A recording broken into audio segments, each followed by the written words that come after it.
August 1968, week 32, 173. After school, I found Mom whispering into the phone in the kitchen, wiping tears from her cheeks as she sat hunched at the table. When she saw me, she hung up and dabbed her eyes with a tissue. "Was that Dad?" I asked. "A friend." And I knew she meant that guy. "Ash, there's something you should know about." But then the front door opened, and Dad walked into the kitchen. Reading the surprise on our faces, he said, "I still own this house, even if I don't live here anymore. I came to pick up a few things." The shock of seeing Dad made Mom ready for a fight. "You could have called." Dad stared at her, then at me, and sighed. "I tried," he said, "but the line's been busy for more than an hour." Raw tension smoldered between them, like a standoff just like old times. But Dad ended it by going downstairs. Taking a deep breath, Mom rested her head on her hands. "This is a real rugged patch for me, Ash, and I'm going to need your help to get through it." The doorbell rang, and before I could move, I heard the door open and Dad's annoyed voice. "What do you want?" Mom paled and dropped her hand to her belly. Angela's voice. "Is Ash home?"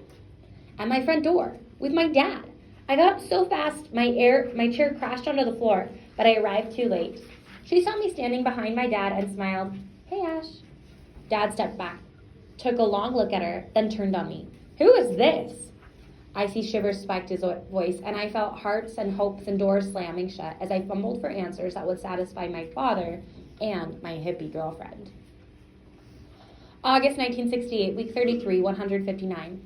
Angela and her mother brought dinner over Wednesday night. When she had heard about Dad, she insisted on doing something to help.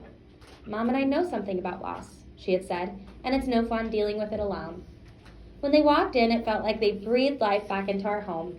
Angela's mom hugged my mother like they were long-lost sisters, and Mom's eyes teared up when she met Angela.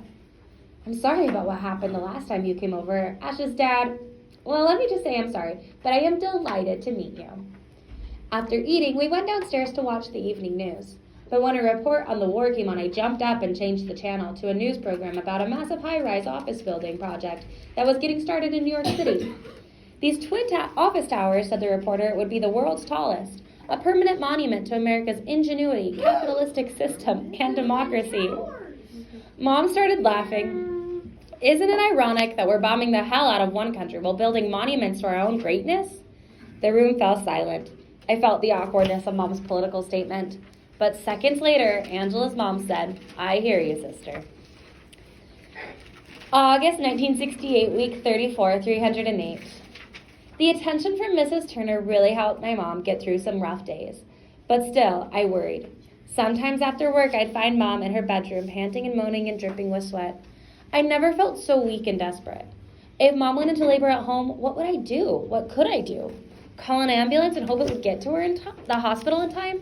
What if something went wrong, complications, or worse? If I lost my mom, the baby, or both, what would become of me? August 1968, week 35, 408. Pounding dirt in the pounding Arizona sun darkened my skin and hardened my body, and Ruben Ortega made me appreciate the broiling heat. "You think this is tough?" he said. "Try a couple days in a muddy foxhole with mortar shells dropping all around you day and night." He'd stare into the distance and his voice would get ragged. "Never knowing if shrapnel or a sniper will nail you while you're sweating in a stinking hellhole, just hoping to make it through the night." Then he'd snap out of it, focus his eyes on me and say, "Don't never go to war. If it don't kill you, it'll break you, and you'll be digging ditches with burned out war vents in 110-degree heat the rest of your life." Working with Ruben changed how I read the weekly casualty reports. He'd seen buddies shipped home in body bags. He'd been splattered by their blood. He'd heard their panicked cries and choking death sobs. He'd lived through the carnage and knew some of the 408 men who died last week. To me, they were part of an abstract number, but to him, they were real, flesh and blood men sacrificed on the altar of war. I tried to make it real, but to me and most Americans, the men who died were just part of a tragic count that changed each week. By the end of the summer, when I read the casualty reports, I remembered the haunted, wounded look on Ruben's face when he talked about the war, and I earnestly hoped Kelly wasn't part of the tragic tally of dead in Vietnam. September 1968, week 36, 195. The Democrats named Hubert Humphrey as their man to face Nixon in November, but their convention exposed all the conflict in the world today. Protests in Chicago led to police violence that seemed un-American. Trouble also exploded in Paris, Prague, and cities everywhere. It wasn't just Vietnam. The world had gone nuts. The first day of school felt simultaneously new and old. Students jammed the halls, buzzing and bragging about all their summer adventures. My summer had been a bummer I didn't feel like sharing at school. And looking around, I wondered how many kids were walking wounded like me. Our summer scars didn't show, but the pain and damage lingered. Angela met me in my locker. We held hands and walked to Mr. Ruby's room. When he saw us, he grinned a welcome and told us to choose our own seats. So we claimed the same desks as last year and waited for class. 195 was written on the board, and I knew that his new course, Contemporary Civilization, would deal with today's real life. September 1968, week 37, 217. My father nagged me to leave Mom, to move in with him, but I knew I couldn't abandon her, especially so near to the baby's birth.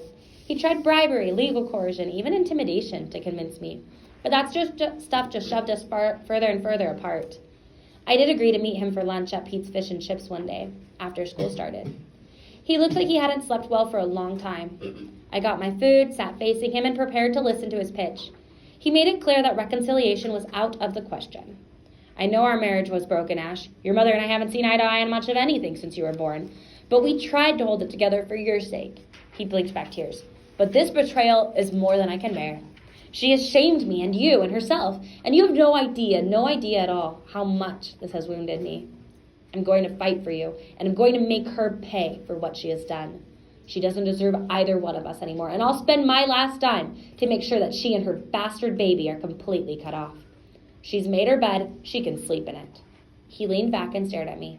It's going to be scorched earth, son, no prisoners, all or nothing, and you are going to be with me or against me.